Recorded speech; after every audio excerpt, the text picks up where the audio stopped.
U.S. authorities have expanded the warning zone in the state of Florida for Hurricane Irma. Reuters news agency says at least 21 people have died. Absolutely, Anderson. You can feel it. It's been interesting. We've been down here for the last 36 hours or so, and in the beginning they were raising rum drinks and making fun of those who evacuated prematurely, they said. But just in the last several hours, as these reports came in, the traffic on US 1 heading north is noticeably heavier. The man on his bicycle just rode by and said, I was going to ride it out. No, I got to go north. I got to go as far north as I can. We are on Cudjoe Key, right above the lower keys. Below us, a stunning, sort of prototypical Key West sunset happening back there. But there is nobody in Mallory Square, trust me, watching that with a boat drink tonight. In fact, many of them have brought their cars here. And this shows the desperation when you live inches above sea level. This is one of the mountaintops of the Florida Keys where we are, right up against a bridge.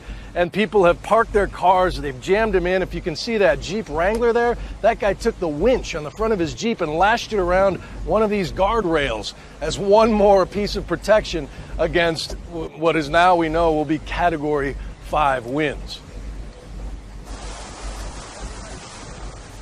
One of the most powerful hurricanes on record is now making its way through the Caribbean Sea.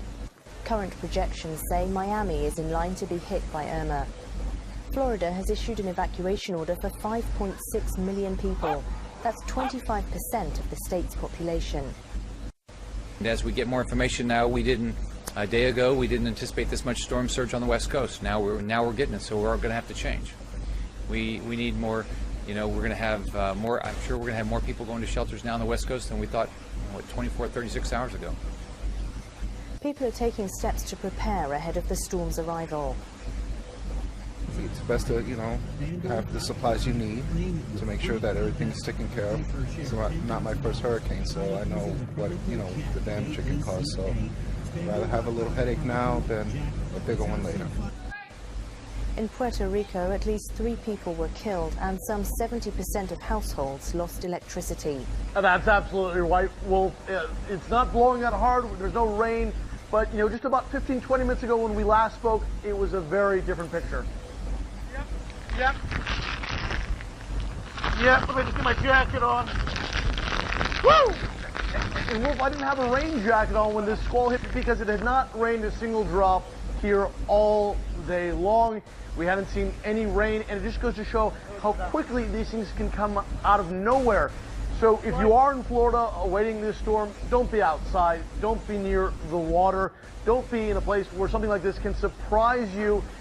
We're on the weak side of the storm. The storm is not expected to make direct landfall here. It is passing off the coast. Cuba is actually missing a bullet here. It's going to strike Florida as a much more dangerous storm. But that intensity, that brief moment there, we were just, it felt like a jet engine. I could not get the jacket on. I was having trouble standing. It just goes to show how quickly conditions change, how dangerous a hurricane can be. And it's only beginning here, I suspect, throughout the evening and into tomorrow morning. We will get more moments like this where it just comes at you in a wave, and there's very little you can do to defend yourself against it. The power of Mother Nature is really incredible, but also